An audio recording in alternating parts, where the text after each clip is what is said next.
something like that. So, I'm not uber confident about their ability to step up as a franchise, as players in that organization. And does anybody there know what it takes to win a playoff series and have a postseason run? And if they don't, they got the talent to find out on the fly.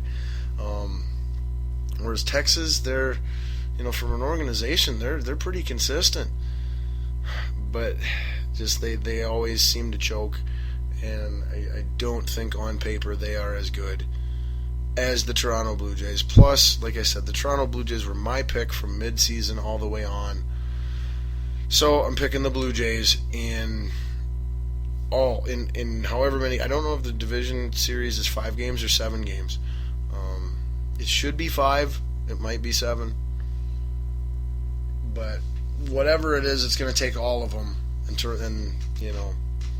Toronto's going to win that final game at home. That's my prediction. Then on the other side of the American League, we'll have the Houston Astros on the road against the Kansas City Royals, who have been the best team in the American League for basically the whole entire season.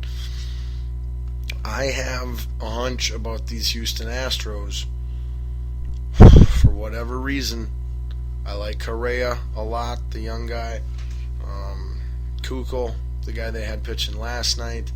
They've got a lot of pretty good players. And just, I don't know. Again, they're one of those teams I kind of got a feeling about. So I'm actually going to predict that not only will the Kansas City Royals not make it back to the World Series for a second consecutive year, they will not make it out of the division round of the playoffs, as I have the Houston Astros upsetting them in one less than the maximum games. So 4 games if it's a 5-game series, 6 games if it's a 7-game series. They will do it at home, I believe. There's my picks. Toronto over Texas, and Houston over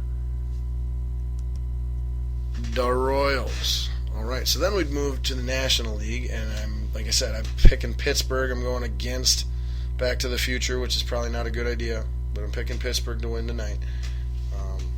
Sorry if I jinx you, Pirates fans. Not my intention, trying to give you that extra boost of confidence you need.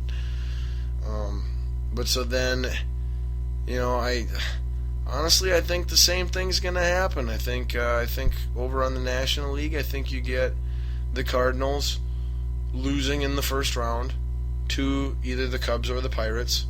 In my hypothetical, the Pirates. Just because they played each other so many times and they're so evenly matched, and the Cardinals they're the ones with the bigger bullseye and more to lose, and I'm telling you, that's what my gut tells me. So Pirates over Cardinals in the division series, and that'll either go one short of the maximum or the maximum. And then Dodgers versus Mets. Boy, this is a coin flip mess. It is so unfortunate. I wish that the Mets. Yeah, the Dodgers should take on the wild card team, the Pirates or the Cubs, and then the Mets should take on the Cardinals because they got the worst record. At that point in time, once you get the wild card, the actual one wild card team determined, then it should be specifically by records. No division preference. Just guarantees you a berth, doesn't guarantee you a seed per se.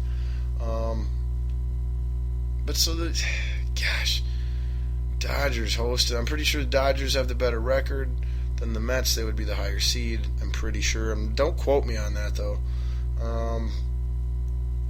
I don't know. I think this series is going to be ugly. This series is going to be a sweep or, a one game shy of a sweep series.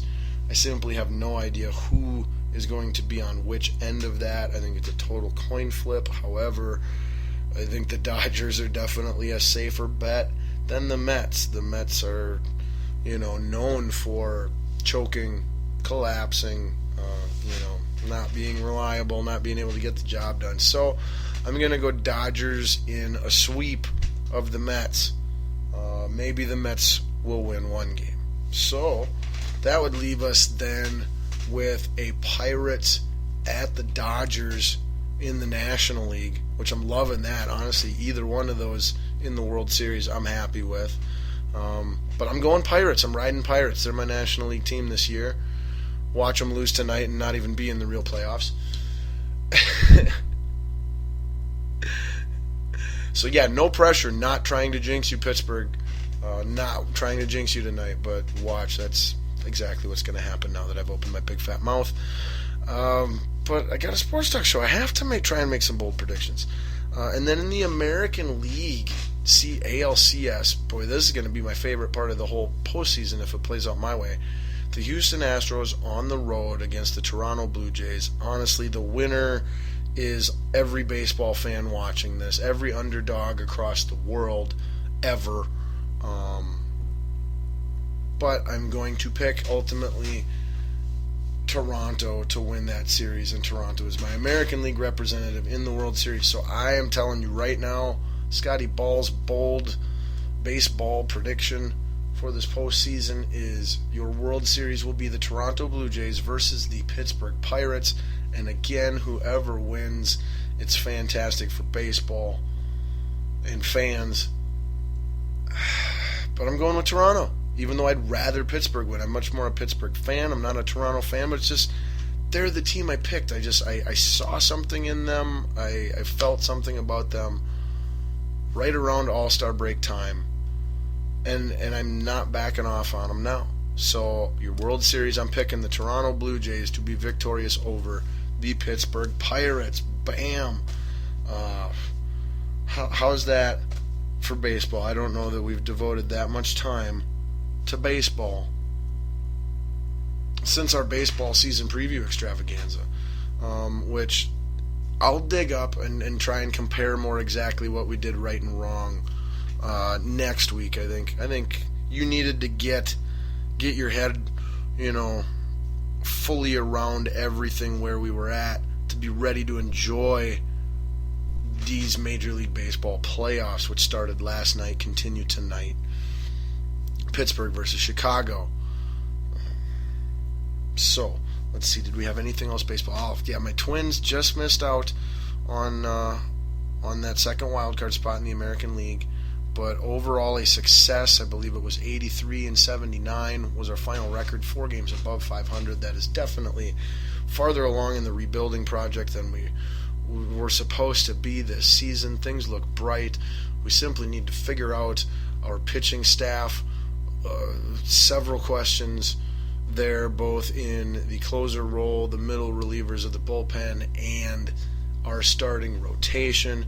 Few question marks on the day-to-day roster, including what to do with veterans like Torrey Hunter and Joe Mauer, where struggling young hitters like Byron Buxton should start out the season next year, and any other potential moves a la Plouffe, Suzuki, Vargas, Santana. Who's going to be the shortstop? Does Escobar have the job, or are we going to bring someone in? So plenty of wonderfully juicy, entertaining questions for Twins fans going into next season, but we can at least have a positive outlook and expectation on the results of said questions moving forward, which is much more than we've been able to say for quite a long time here in Twins territory.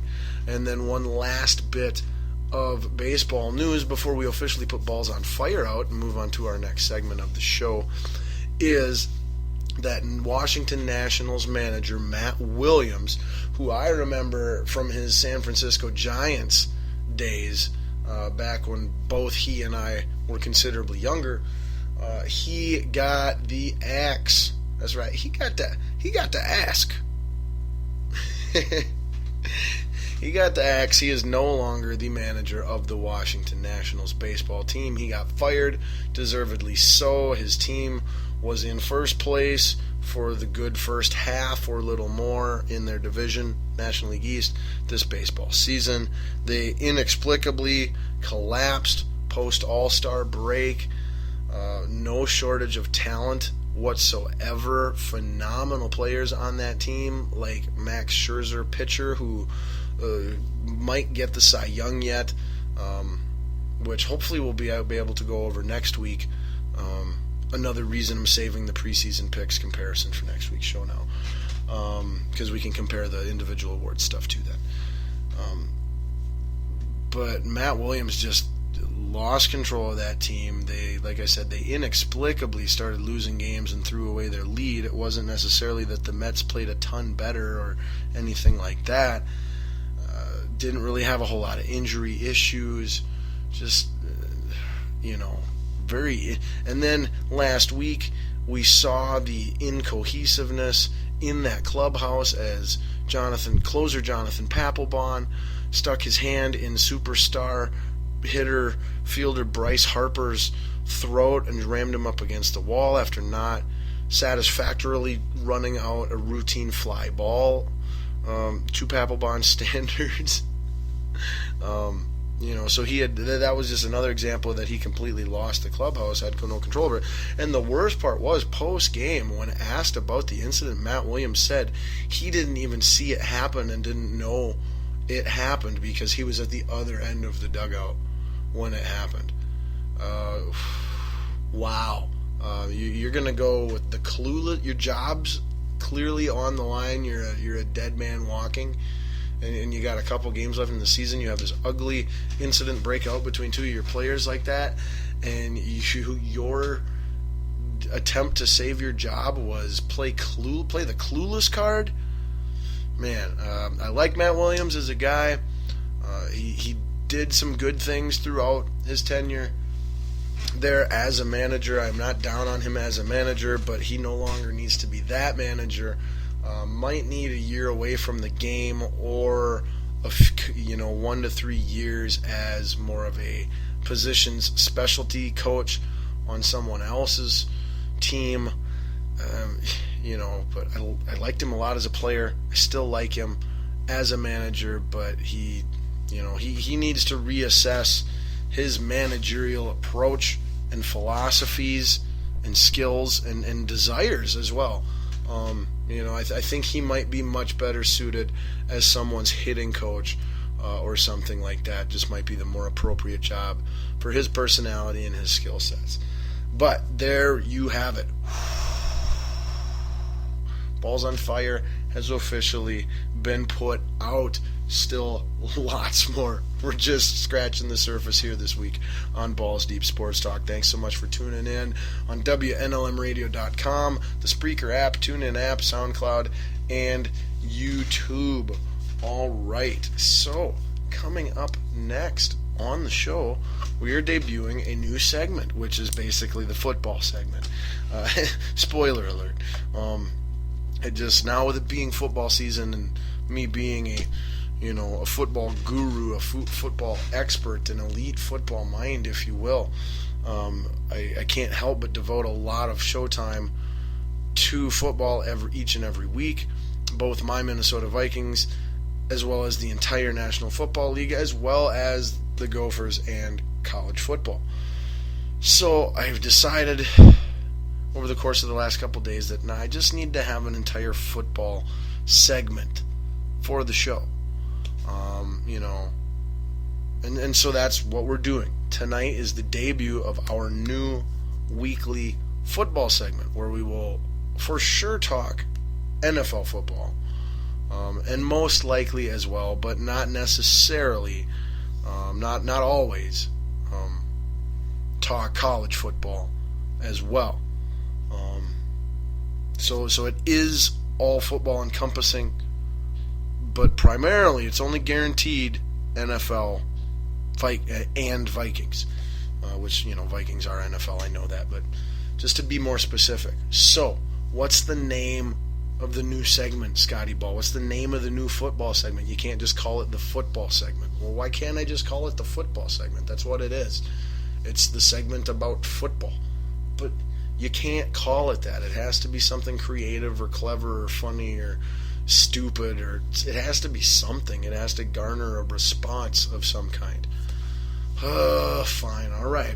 Well, so debuting right now, our new, hopefully soon to be hit segment is, are you ready for it? Dun dun dun dun.